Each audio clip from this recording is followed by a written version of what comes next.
Minutos, 8:41. Damos la bienvenida a Roberto Castillo, director del Instituto Nacional de Estadísticas y Censos, que nos acompaña esta mañana vía telemática en Punto Noticias de Radio Pichincha.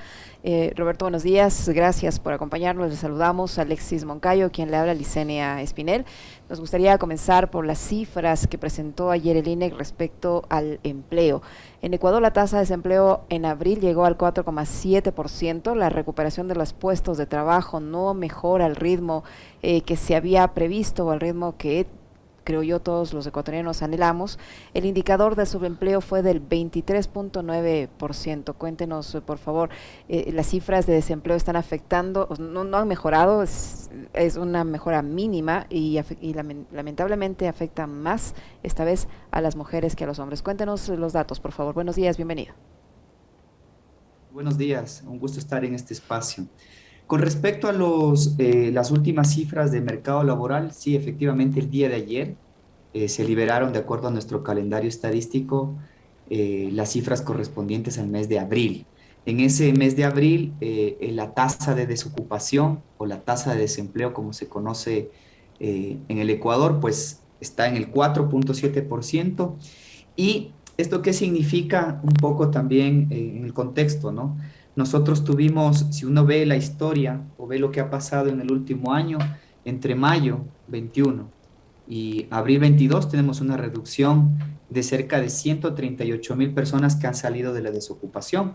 Y en el caso del empleo adecuado, que contabiliza a el total de personas que trabajan y que por cuyo trabajo tienen un ingreso igual o mayor al salario mínimo, en abril estamos en el 32,5%. Eso de igual manera, entre mayo 21, abril 22, existe una variación positiva que en el neto contabiliza hoy 200.000 personas. Ahora, lo que usted mencionaba en su premisa es lo que le está pasando y es lo que se preveía en varios países de la región. Es decir, ¿cuándo vamos a llegar a los niveles prepandemia?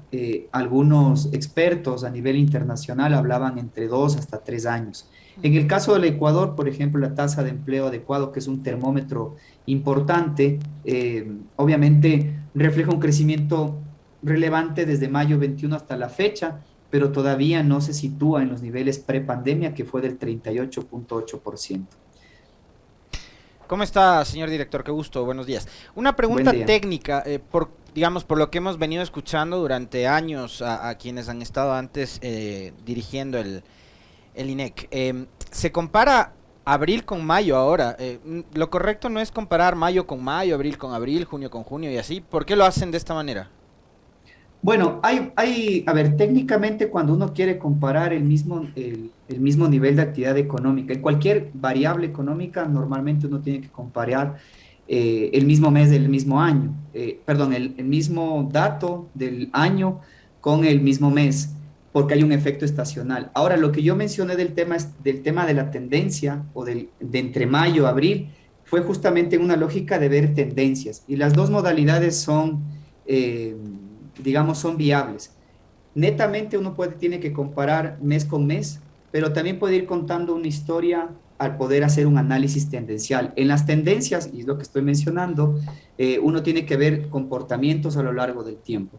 Entonces, ambas son viables, pero cuando uno quiere comparar exactamente el mismo nivel de actividad, pues tiene que hacerlo con el mismo mes del año anterior o 2 años anteriores, porque sabemos que hay efectos estacionales.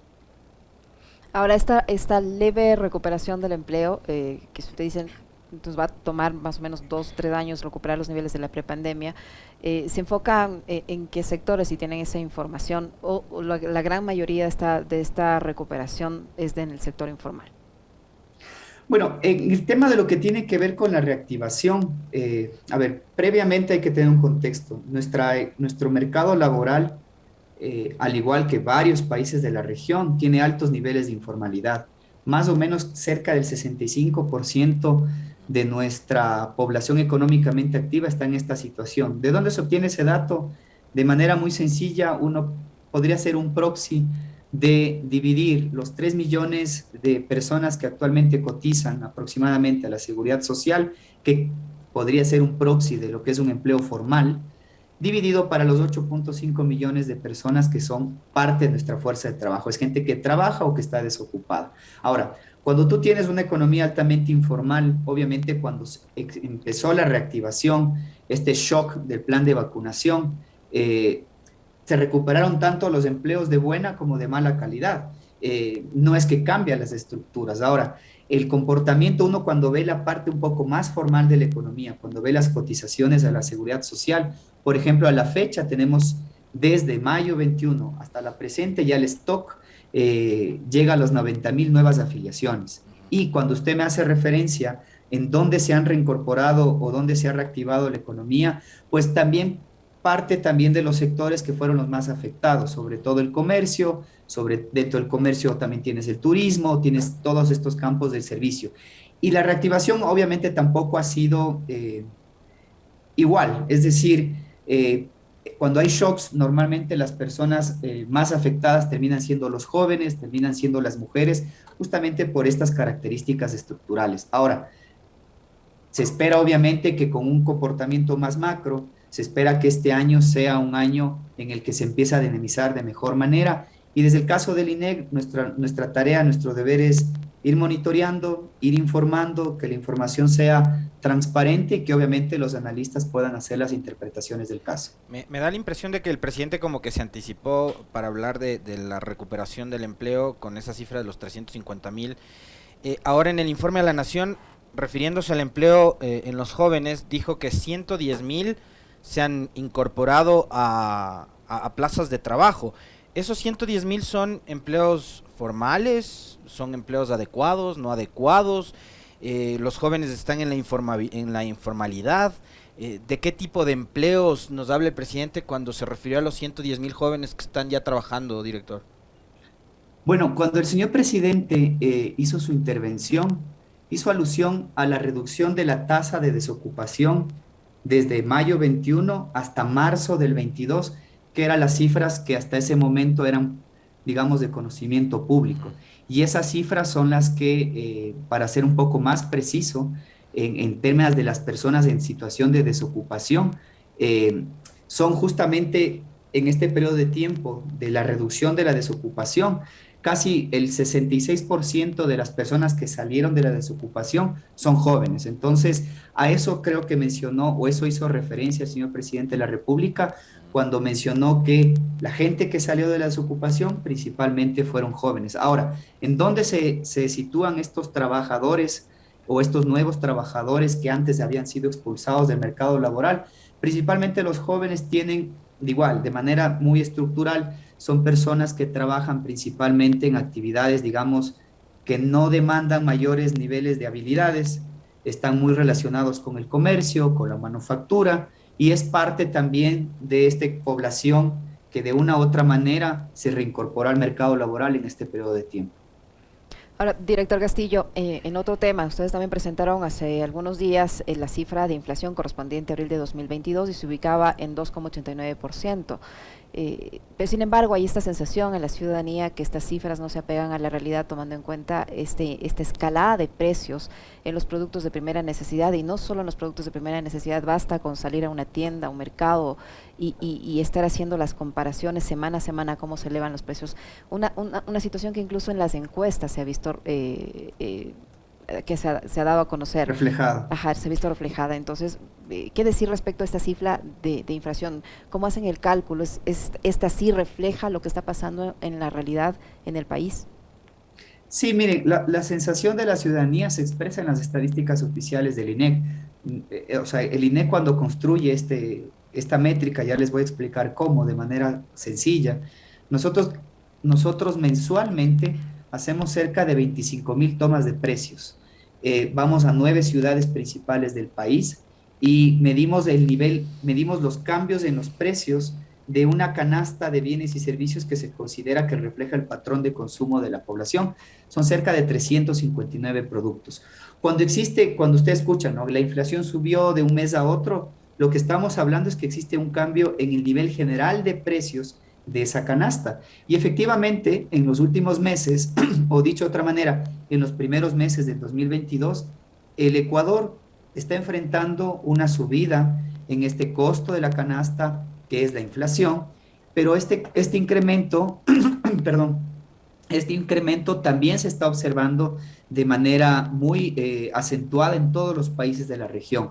Los analistas y lo que nosotros también hemos podido observar es que obviamente esto está explicado en gran parte, no únicamente, pero en gran parte por el shock externo de lo que ha sido la reactivación del comercio internacional después de la salida de la pandemia y también por todo este efecto que está generando el conflicto bélico entre Rusia y Ucrania. Entonces, obviamente esto empieza a afectar, por ejemplo, ciertos productos que dentro de su estructura de costos dependen, por ejemplo, de ciertas importaciones. El aceite vegetal es uno de ellos.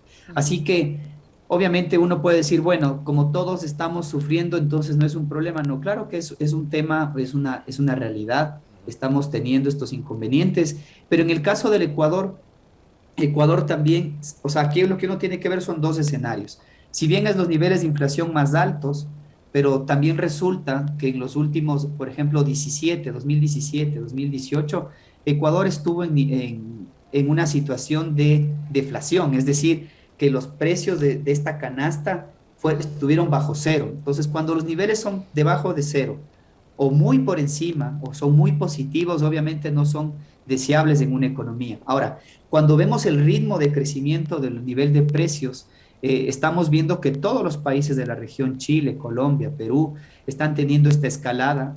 En el caso, por ejemplo, de Estados Unidos, está cerca de llegar a más de 2 dígitos, es decir, a más del 10% anual.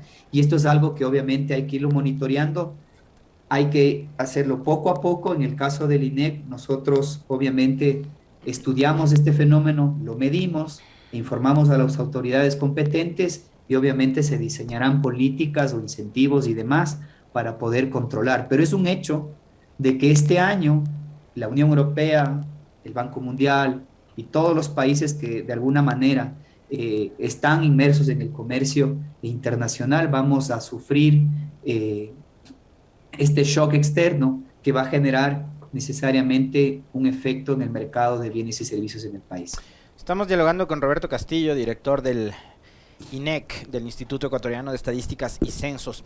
Hace pocos días se hizo el lanzamiento oficial de lo que será el Censo Nacional 2022. Esto estaba previsto que se lo haga en el 20, pero todos conocemos lo que sucedió en ese año.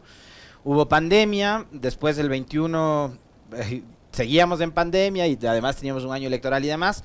Así que con 2 años de retraso, entre el 7 de noviembre y el 18 de diciembre, se llevará a cabo el censo de población y vivienda. Y el presidente en las últimas horas ha dicho que también se va a hacer un censo agropecuario. Yo no sé qué nomás es lo que va a tener este proceso que ustedes van a llevar a cabo, que entiendo lo van a hacer de manera, va a ser mixto, ¿no? De manera presencial y de manera virtual. Le pido por favor al señor director que nos explique cómo se va a llevar a cabo este acontecimiento que debería convocar también la atención de todos los ecuatorianos porque nos va a permitir contar con datos, estadísticas y cifras exactas a la fecha, ¿no? A noviembre, diciembre del 22, por favor. Sí, efectivamente, el anterior miércoles 18 de mayo, el señor presidente de la República emitió un decreto ejecutivo en el cual declaró de interés y prioridad nacional realizar este próximo censo de población. Han pasado 12 años del último censo y el país ha cambiado radicalmente. Quizás si nos sentamos un ratito, cerramos los ojos y vemos qué pasaba en el Ecuador o qué ha pasado en el Ecuador durante los 12 últimos años, pues yo al menos voy a resaltar 3 fenómenos que no fueron menores. 1, el terremoto de abril del 16. 2, empezamos a tener desde el 2018 una migración importante de hermanos venezolanos que hoy estimamos cerca de 500,000. Y el 2020 una pandemia que ha arrojado a la fecha más o menos muertes en exceso por 75,000 personas. Todos estos cambios demográficos hacen que el Ecuador del 2010 creció, se movió, los patrones de consumo han cambiado, algunas posiblemente ciudades crecieron a mayor ritmo que otras, y eso es extremadamente importante conocer, sobre todo para planificar el país en los próximos 10 años, conocer con precisión cuántos somos, dónde estamos y en qué condiciones vivimos. Es una gran inversión, es algo que invertir en información va a generar un rédito importante, no solamente para los próximos 1 o 2 años, sino al menos para los próximos 10. Ahora, ¿cómo lo vamos a hacer? Alexis, usted y yo seguramente tenemos ya algunos años y hemos experimentado lo que fueron los censos anteriores, donde el país un día domingo se paralizaba Así es. y esperábamos en casa a los estudiantes de los últimos años de bachillerato. Ahora lo vamos a hacer distinto. Vamos a hacer en el mes de octubre, vamos a dar la posibilidad, vamos a abrir en nuestra página web un aplicativo en el cual los hogares que tienen acceso a Internet van a poder censarse por Internet, un formulario en línea que va a tener ayudas, videos tutoriales, las seguridades de la información correspondiente y estimamos obviamente llegar a un 25% del total de la población, teniendo presente que cerca del 50% de la población hoy cuenta con acceso a Internet en sus viviendas. Ahora, aquellos que no tienen acceso a Internet, porque evidentemente estamos conscientes y conocemos la realidad del territorio, pues vamos a hacer un segundo operativo, una segunda modalidad que arranca el 7 de noviembre y finaliza el 18 de diciembre, y ahí el INEC va a recorrer todo el país, absolutamente todo el país, con cerca de 18,000 personas que van a ser contratadas, debidamente capacitadas y que van a pertenecer al territorio, van a llevar una tablet y vamos a hacer el censo puerta por puerta. Aquellos que ya fueron censados por Internet, simplemente al momento de llegar a tu vivienda, si Alexis, tú te hiciste el censo por Internet, nos vas a presentar impreso o en tu teléfono celular un código QR con el cual nosotros hacemos un pequeño check de que ya te censaste y continuamos a la siguiente vivienda. Esa es básicamente la nueva forma de hacer este censo y viene de un trabajo de más de 4 años con la construcción de un cuestionario que ha sido ampliamente debatido en espacios con usuarios especializados, y el llamado a la ciudadanía, Alexis, es sumarnos al censo. El censo nos sirve absolutamente a todos, a los gobiernos seccionales, al gobierno central, a la ciudadanía, al sector privado, en fin, a todos los ecuatorianos. ¿Y para cuándo estarían ya los resultados, director Castillo, de este censo? ¿Cuándo serán presentados los resultados ya? Bueno, los primeros resultados dentro de nuestra planificación están pensados para mayo del 2023. Una vez que nosotros terminemos el operativo de campo, regresamos a oficina. Habrán algunos territorios en los cuales por temas logísticos, por temas de seguridad y demás, no habremos llegado en estas fechas y se hace un operativo de recuperación. Esto es muy tradicional o parte del proceso. Y luego obviamente entra una lógica de validación, de análisis, de consistencia, etcétera. Y a partir de mayo vamos a empezar a liberar la data.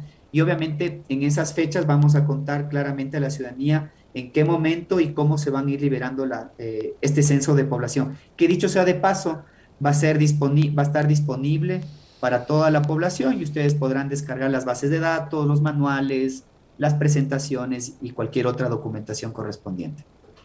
Rápidamente, ¿qué se va a preguntar así de forma muy general? Bueno, hagamos un abreboca porque el tiempo nos quedó corto, pero este formulario tiene 70 preguntas.